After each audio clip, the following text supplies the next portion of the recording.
बेटी का अकीका। दोस्तान मोहतरम, सरकार दो आलम सल्लल्लाहु ताला अलैहि वसल्लम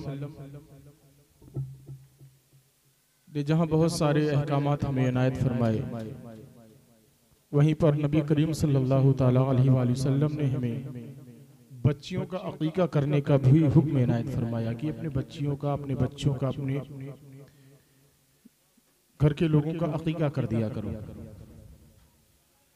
तो नबी के उसी हुक्म पर ही अमल है। मसला आपको मालूम है कि बेटा है तो 2 बकरा बकरी, बेटी है तो 1 या बकरा बकरी अकीका कर दिया जाता है। अकीका करने का मकसद कोई और बयान फरमाता तो बात और होती। मुस्तफ़ा जान रहमत सल्लल्लाहु ताला अलैहि वसल्लम ने अकीके का मकसद खुद बयान फरमाया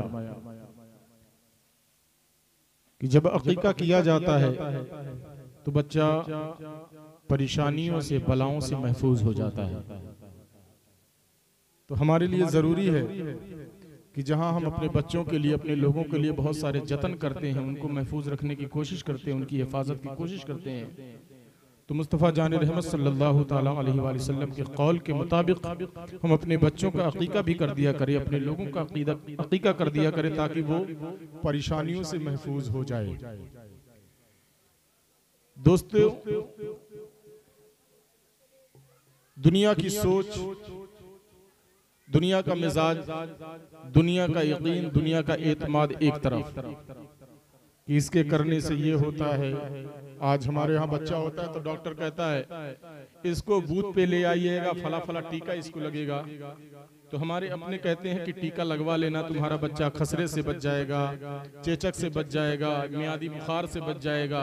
वो इंजेक्शन जो उसको लगाया जाता है बच्चे को, 3 महीने का तो एक इंजेक्शन, 6 महीने का दूसरा इंजेक्शन, 8 महीने का दूसरा इंजेक्शन, 12 महीने का तो ये इंजेक्शन लगेगा। हम ले जाते हैं, शौक से अपने बच्चों को लगवाते हैं। हमने पूछा क्यों इंजेक्शन लगवा रहे हो? बेचारा नौज़ायदा बच्चा, अभी छोटा सा बच्चा है, चल भी नहीं सकता, बोल भी नहीं सकता, आप उसको इंजेक्शन क्यों लगाते हो? जमाना कह रहा है कि मौलाना साहब डॉक्टर ने बताया है कि इंजेक्शन लगवाने से बच्चा बीमारियों से, बलाओं से महफूज हो जाएगा। मैंने कहा अल्हम्दुलिल्लाह, अगर डॉक्टर के कहने से बच्चा इंजेक्शन लगवाने की वजह से बीमारियों से महफूज हो जाता है, तो मदीने वाले के कहने से बच्चा अकीका करने की वजह से मुसीबतों से महफूज हो जाता है। बहुत अच्छा पैगाम, क्या बात है।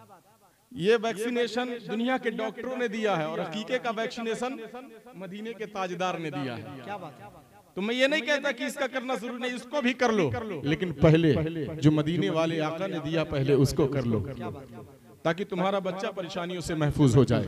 दूसरी बात जो मैं कहना चाहता हूँ, 10-15 मिनट के लिए मैं आपके सामने आया। बेटी हमारे घर में पैदा होती हैं तो बहुत सारे लोग दिक्कतों का शिकार हो जाते हैं। बहुत सारे घरों में मैंने देखा कि अपनी बीवियों से नफरत करने लगते हैं। उसमें उसकी क्या गलती है? ये सवाल दरबारे नबी में रखा गया कि या रसूलुल्लाह सल्लल्लाहु ताला अलैहि वसल्लम, बेटा कब होता है, बेटी कब होती है? कुरान की बारगाह में पेश करेंगे तो कुरान में सूरह शूरा में आयत नंबर 49-50 पर अल्लाह तबारक व तआला साफ कहता है कि पैदा करने वाला मैं हूं, जिसे मैं चाहता हूं बेटी देता हूं, जिसे मैं चाहता हूं बेटा देता हूं। कुरान का फैसला क्या है कि अल्लाह खुद कह रहा पैदा करने वाला मैं, जिसे मैं चाहता हूं बेटी देता हूं, जिसे मैं चाहता हूं बेटा देता हूं। तो अपनी बीवी को तलाक क्यों देते हो तुम लोग? नफरत क्यों करते हो अपनी बीवी से? वो तो अल्लाह की मर्जी है, जिसे चाहे बेटा दे। अल्लाह की मर्जी है, जिसे चाहे बेटी दे। वो अल्लाह तबारक। और एक कमाल की बात बताऊं, इस आयत करीमा में अल्लाह तबारक व तआला ने पहले बेटी का जिक्र किया है, बाद में बेटे का जिक्र किया है। आप आयत नंबर सूरह शूरा उठाइए, आयत नंबर 49-50 उठाइए, उसमें देखेंगे तो आपका ईमान पहले बेटी का तज़किरा, मैं जिसे चाहता हूं बेटी देता हूं। मूसा अलैहिस्सलाम ने पूछा अल्लाह तबारक व तआला से, परवरदिगार आलम, तू बंदों पर खुश होता है तो क्या करता है? शायद आपने इस वाक़े को सुना हो। तो अल्लाह तबारक व तआला ने फरमाया, जब मैं बंदे से खुश होता हूं तो बारिश बरसाता हूं। क्या करता हूं? बारिश बरसाता हूं। फिर मूसा अलैहिस्सलाम ने अर्ज किया, परवरदिगार आलम, जब तू और ज्यादा बंदों पर खुश होता है तो क्या करता है? तो अल्लाह तबारक व तआला फरमाया, जब मैं बंदों पर और ज्यादा खुश होता हूं तो मैं उनके घर मेहमान भेजता हूं। क्या करता हूं? उनके घर मेहमान भेजता हूं। और फिर मूसा अलैहिस्सलाम ने अर्ज किया, परवरदिगार आलम, तू बंदों पर जब सबसे ज्यादा खुश होता है तो क्या करता है? तब अल्लाह तबारक व तआला ने इरशाद फरमाया, ए मूसा, जब मैं अपने बंदों पर सबसे ज्यादा खुश होता हूं तो उसके घर में बेटी पैदा करता हूं। क्या बात है, सुभान अल्लाह, सुभान अल्लाह। और आज बेटी को मनहूस समझा जाता है, बेटी को मनहूस समझा जाता है। ये कुरान और हदीस ना पढ़ने की वजह से है। अगर शरीयत को पढ़ते तो बेटियों का मकाम मालूम होता। मैं आपको बताऊं दोस्ताने मोहतरम, एक हदीस पाक है, हजरत अब्दुल्ला इब्ने अब्बास, नबी के भाई, नबी के चचेरे भाई हजरत अब्बास के बेटे। और ये कहाँ हदीस है? अबू दाऊद शरीफ में हदीस मौजूद है।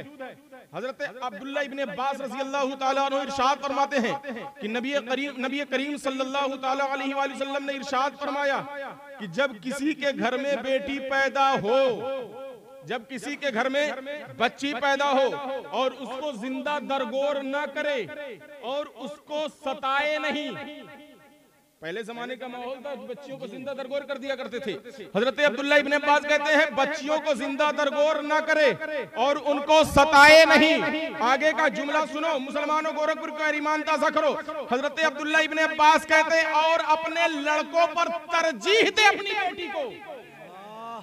क्या बात है, उनको सताए नहीं, उनको जिंदा दरगोर न करे और अपनी बेटी को अपने बच्चों पर, बेटों पर तरजीह दे।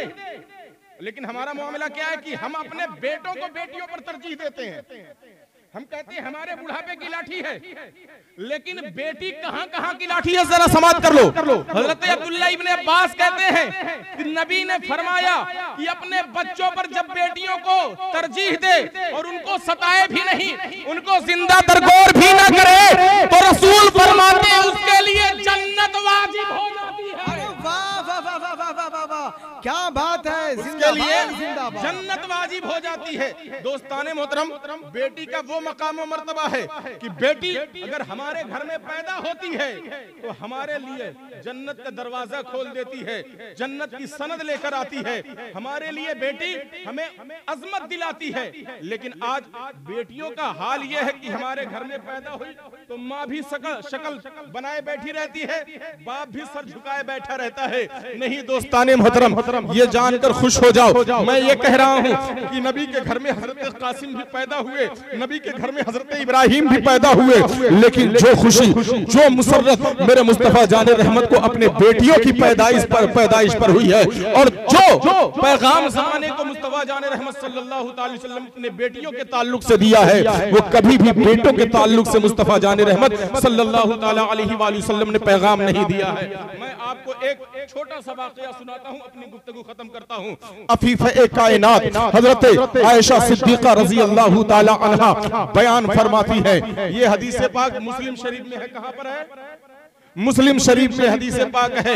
अफीफ़े कायनात हजरत आयशा सिद्दीक़ा रज़ी अल्लाहु ताला अन्हा इरशाद फरमाती है, मेरे पास एक मर्तबा मुलाकात की गरज से एक गरीब औरत आती है, उसके साथ में उसकी दो बेटियां थी। देखने से ही पता चलता था कि ये औरत तंगदस्त है, बेटियों की जरूरत सही से पूरी नहीं कर पाती है। वरना माँ बाप का हाल तो ये होता है कि अपने तन पर फटा कपड़ा रहता है, लेकिन अपने बच्चों को अच्छा पहनाया करता है। बेखुद किए देते हैं, बेखुद किए देते हैं, अंदाज़ ही जाबाना बेखुद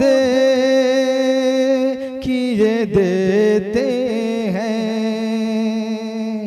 कि बेखुद किए देते हैं, अंदाज़ ही जाबाना बेखुद किए देते हैं, अंदाज़ ही जाबाना आदिल में तुझे रख लूं, आदिल में तुझे रख लूं, ऐ जलवा